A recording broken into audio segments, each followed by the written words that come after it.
Hola, bienvenidos a Pentimento.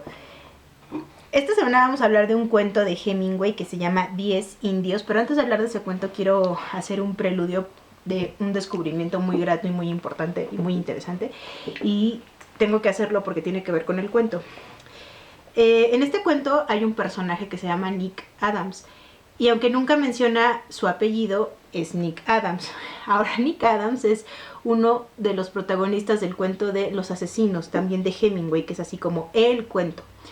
Y descubriendo esto, yo busqué y descubrí que hay un libro que se llama Nick Adams, que es una recopilación de todos los cuentos en donde sale Nick Adams, que sale como en 20, y se divide en 5 partes, primera, segunda, tercera, cuarta, quinta, y son varios cuentos en esas 5 partes. Y afortunadamente varios de esos cuentos vienen en este libro, editado por De Bolsillo. Y bueno, ya habiendo dicho eso, este cuento que se llama 10 indios es de un Nick Adams pues muy joven, un adolescente, que va un 4 de julio regresando en una carreta con la familia de Joe Garner. Joe Garner va dirigiendo los caballos junto con su mujer y Nick va atrás con sus hijos. Y ven a 9 indios que están en el camino borrachos. Y Joe Garner se baja y quita a uno del camino porque no pueden estar en el camino, pero no solo porque bloquean el camino, sino porque son indios, a propósito de racismo. Y yo pensé mucho y recordé mucho esta película de John Ford que se llama Más corazón que odio o Los centauros del desierto, que es una película que a mí en lo personal se me hizo profundamente racista, pero el cuento de Hemingway no, el cuento, porque no, el cuento es la historia de cómo Nick es una noche, pasan 15 minutos en lo que él atraviesa este camino polvoroso, se tienen que bajar porque los caballos ya no pueden jalar las carretas, suben, llega a la granja de los Garner y se va a su casa, no se queda a cenar, se quita los zapatos y se va caminando.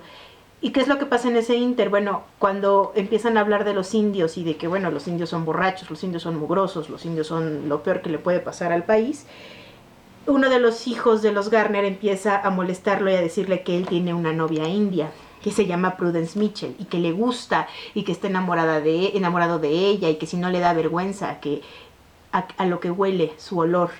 Y entonces Nick pasan cosas muy curiosas en su interior porque él siente vergüenza, pero no de estar enamorado de ella, sino de que lo estén molestando. Y a él le gusta estar enamorado de ella, de hecho no siente vergüenza por eso, pero pues al final del cuento, porque hay que recordar que el buen cuento de los mejores cuentos siempre son los cortos y los que nos cuentan la historia en las primeras páginas, el clímax, y sobre todo lo que decía Hemingway de el pico del iceberg. Llega a su casa con su papá y descubre que Prudence Mitchell pues, no está enamorada de él.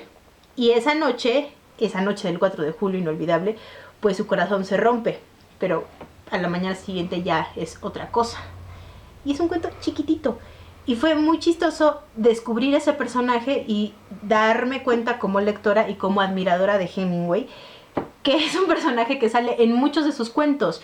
Es una especie como de alter ego y es un poco como lo que hizo Graham Greene con El nombre de Maurice y de Sara en El final de la Fer y en El factor humano, o Vargas Llosa con El nombre de Teresa en varias de sus novelas. Hay una cosa ahí, o como Henry Chinaski o como Bandini, que es el personaje, pero yo no sabía o no había descubierto que Hemingway también hizo eso. Me gustó mucho descubrirlo, creo que es muy interesante y creo que vamos a hablar de esos cuentos, de eso, porque afortunadamente un cuento de esos 5 partes está en este libro, así que eso me hace muy feliz. Así que, y el cuento se los voy a dejar aquí abajo porque está. Así que léanlo y nos vemos la próxima semana con la tercera parte.